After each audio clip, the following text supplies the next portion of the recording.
Besides LeBron James, Luka Doncic is probably the quickest to get adapted to the NBA. Both have dominated at such a high level since the beginning of their rookie seasons, and they also complain to the refs about every single call. Today we're only going to focus on the former. Even though the Mavericks have been absolutely terrible since the Kyrie trade, there is absolutely no doubt that Luka is one of the youngest bright minds today, and I'm going to show you why.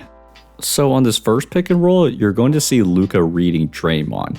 Draymond's sitting down because he doesn't want Powell to roll to the basket, and because of his momentum going towards the paint, Luka whips the ball to Kleber for the open three. And if you take a closer look at the replay, Draymond's feet are going backwards as Luka whips that pass, so this is pretty perfect timing, and whether or not Luka has that cadence down is something unknown, but at least he knows that Draymond's momentum is headed towards the basket, which is away from Kleber, and that's why Kleber gets maximum space and he knocks down that three. So on the next possession, Clay and Looney are going to switch this pick and roll, but Clay points at Draymond to take Powell so that Clay's not stuck on this switch. And when Luka recognizes what the Warriors are trying to do, he immediately throws it to Powell, but this is incredible recovery by Draymond and he gets this block. On this next pick and roll, you're going to see Curry plugging the gap and Draymond also sitting in the paint waiting for the pass to the rim. To move both of them, what Luka does is he has his eyes on Kleber as he throws his pass to Powell, which moves both Curry and Green, but Powell fumbles the bag. And to end the half, the Mavericks run another pick and roll, so when Looney steps up, he's already beat because Powell's already behind him, Curry has no chance of deflecting this alley-oop, and it turns into an easy dunk. And to start the second half, you're going to see something similar. So the Warriors try to switch, and here Green is already at the paint because he's ready for a potential pass to Powell. But when Luka looks at the corner, Green's foot is pointed so that he is going to recover to Bullock, and this change of direction prevents Draymond from getting the lift he needs to deflect the alley-oop, but Powell again is a professional seller and he misses. Now the Warriors do make an adjustment here, and you can hear Green telling Looney. Green wants Looney to drop as much as possible so Powell can't get behind him, and now this gives time for Clay to recover back onto Luka, and he defends him well until he fouls Luka on this fadeaway jumper.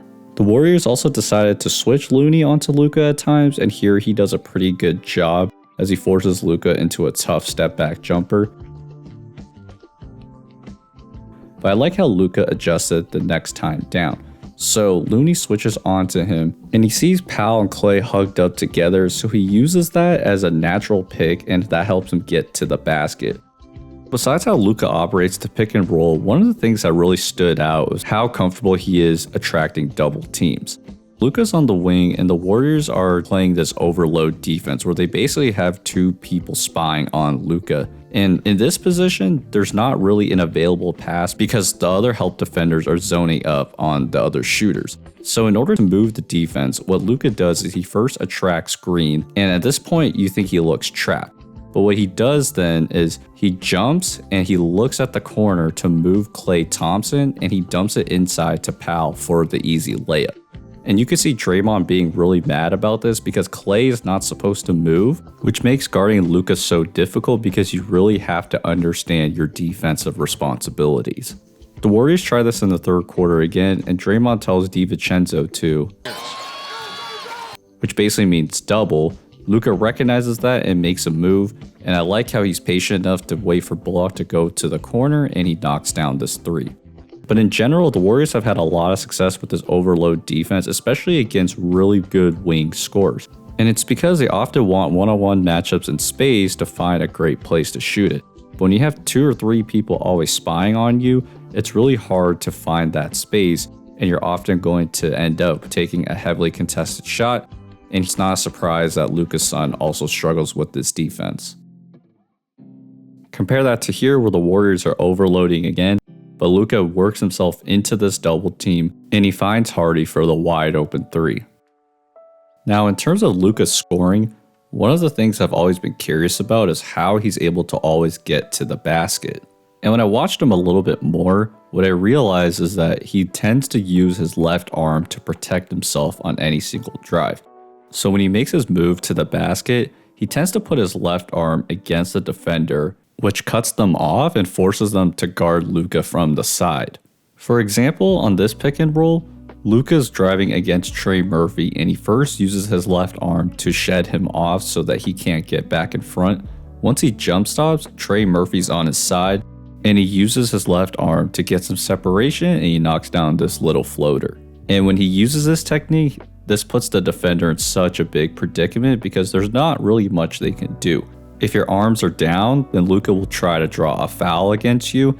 And when your arms are up, you're basically asking for help. And so as an individual defender, it becomes almost impossible to guard him. If you call from this mic'd up about 2 years ago, Kevin Durant was asking the ref how to necessarily guard someone when they're in this position. And when he asked him this, here's what the ref says. But the thing is though, my only thing with the cap, your hands were here, you gotta just get them here.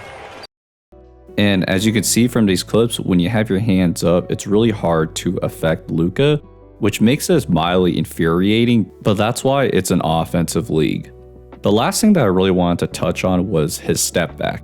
The most obvious thing that you probably already know is that Luka tends to find a mismatch first before going to his step back because it's a lot easier to break down a weaker defender's feet. And I don't think it can be better shown than Luka breaking down Larry Nance for 3 straight possessions, as you're gonna see. So on this first possession, Luka comes down transition and he immediately knows that Larry Nance is backing up. So he goes to the step back to create maximum space and he knocks down this 3. Now on this next possession, Luka gets the switch again and watch his left foot. As Luka plants his foot, it looks like he's going into a step back 3, which prompts Nance to jump, and this gives Luka the lane he needs and he gets fouled. The broadcast shows a top view and here Luka looks like he's going into a step back jumper, so that's when Nance jumps. This is such a subtle thing that he does to get his defenders moving, and that's why it's so hard to guard Luka. And so on this third possession, Luka gets Nance again on the switch and he does a quick crossover which gets Nance's feet going backwards and he goes into a step back 3 that creates enough space, but he just misses. And this is why Luka Doncic is one of the most dangerous players in the NBA because he's able to break down defenses with his mind, dribble, and pass. If you guys enjoyed this video, please feel free to leave a question in the comments section below. I'm going to start answering some of your guys' questions in each video at the end. And especially with the playoffs ramping up, I feel like there's definitely a lot to discuss. So feel free to comment below if you have any questions in mind. Besides that, see you guys next time. Peace.